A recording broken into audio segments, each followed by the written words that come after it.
Biasa kita menonton wayang di panggung 2 dimensi. Kalau dapat menonton wayang 3 dimensi itu pun dah rasa cukup hebat dah. Tapi kalau pergi ke pusat sumber sekolah Padang Mengkuang, Marang, anda berpeluang merasa tengok wayang dalam panggung 7 dimensi. Kalau nak tahu macam mana panggung 7 dimensi ini, jom kita tengok laporan Awani Junior, Rawai TV, SK Simpang Rawai. Pawagam 7D biasanya ada di bandar-bandar besar sahaja. Penonton akan merasai semua elemen dalam filem yang ditayangkan seperti pergerakan, angin, air, cahaya dan bau. Jadi, PSS SK Padang Mengkuang bekerjasama dengan Giat Mara, TESDAQ dan PIBG untuk bina pawagam 7D ini. Semuanya dihasilkan menggunakan bahan terpakai. Jadi daripada sini setelah selesai sesi PLCE bersama dengan guru-guru, timbullah idea daripada seorang guru agama mengapa kita tidak mengadakan pawagam 7D yang melibatkan pelbagai gerakan yang berkait dengan mata pelajaran sains, melibatkan topik-topik tertentu yang murid-murid tidak faham tadi.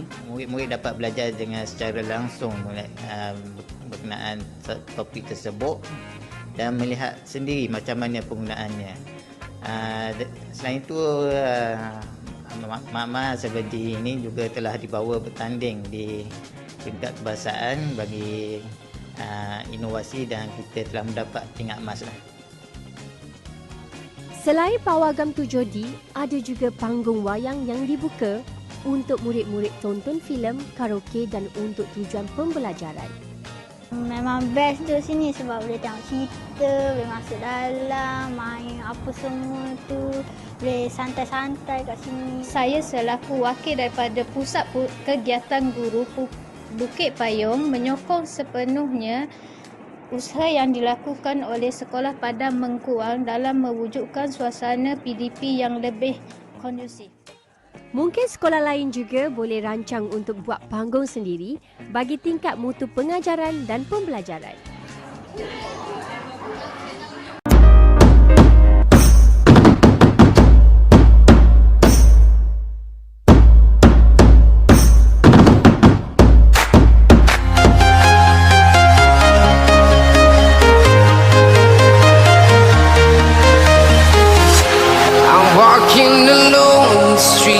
Empty. The only thing I can see is my own silhouette. I'm getting stronger, step by step. The clock is ticking, but there's no time for regrets. I've been flying from town to town, from London to Taiwan. I've been all around the globe, trying to protect your soul. We are heroes tonight. We will fly above the sky. We are heroes tonight. Baik, seterusnya untuk tajuk yang seterusnya yang juga berkait dengan konsep spektrum lestari yang telah dibina ni ialah tentang cahaya bergerak secara lurus. Okey, Iris nyalakan laser. Okey, cuba suluh ke depan. Okey, nampak dah ni juga kita boleh tengok pertindihan warna. Okey, cuba Hani tekan switch yang pertama. Warna apa tu? Hijau. Pasang switch yang kedua, warna apa? Merah. Cantik tak? Okey, yang ketiga? Biru. Okey, biru, betul. Okey. Hijau, merah dan biru, apakah akan berlaku apabila Hani tekan semua switch tu serentak? Apa jadi? Okey, mari kita lihat sama-sama apa keputusannya. Okey, apa warna yang terhasil? Putih. Tolong halakan laser kepada cermin tersebut. Mari kita sama-sama tengok. Kita padam dulu lampu lah baru kita nampak sama ada pantulan itu berlaku atau tidak. Okey, terus pada cermin. Nampak tak pantulan? Nampak. Nampak tak pantulan? Nampak. Jadi betul tak sekarang ni cahaya boleh dipantulkan? Betul. Betul atau tidak? Betul. Betul. Kita nampak ni, kita juga boleh tengok ada satu model ataupun prototype yang telah dibina yang mana dekat sini bila ada cahaya dekat sini, kan? Kita nampak ada cahaya di sini. kita juga ada objek-objek yang legap. Ni objek legap ke, objek luk sinar ke, objek luk cahaya? Legap. Ni objek yang legap. Jadi cikgu ambil ni, okey, pasangkan dulu ni lampu. Okey, kita akan suluh.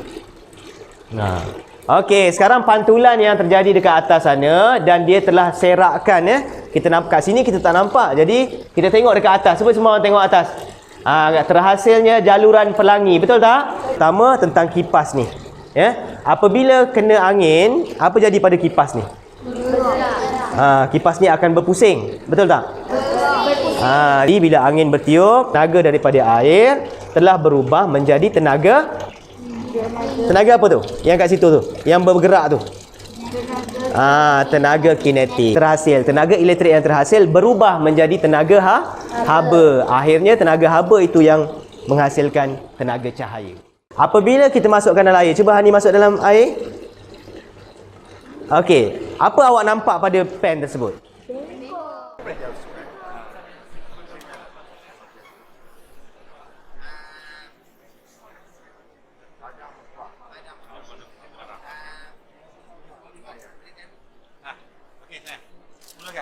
Air basahan tangan dia akan jatuh kepada penapis.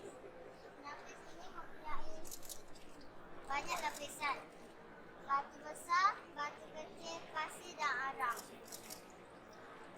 Air yang ditapis dia akan masuk ke turbin dan akan keluar melalui corong kawalan.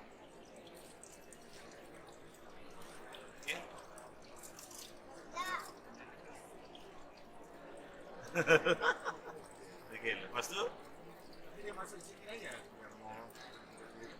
Dan menghasilkan untuk mengecas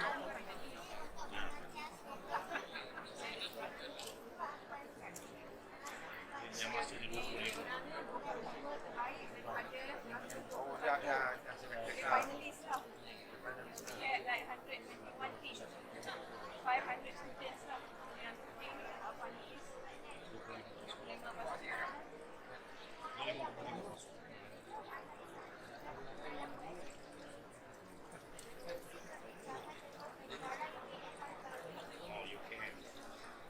kami diberikan satu permasalahan iaitu penapis kami tidak dapat menapis bahan-bahan kimia seperti sabun dan minyak. Untuk itu kami menggunakan sistem berlek. Menerusi sistem ini, air yang mempunyai sisa sabun dan minyak dapat dihilangkan. Namun begitu, proses ini perlu masa kerana air ini akan dilakukan di tengah melalui tanaman sungai. Okey, Tanya. Dengan ini diumumkan Johan bagi pertandingan teknik kategori sekolah rendah dinobatkan kepada Sekolah Kebangsaan Padang Mengkuang, Marang. Pemenang membawa pulang hadiah bernilai RM1,500 berupa wang tunai, plak tinja dan piala pusingan. Diminta guru besar turut serta tampil ke pentas untuk menerima piala pusingan.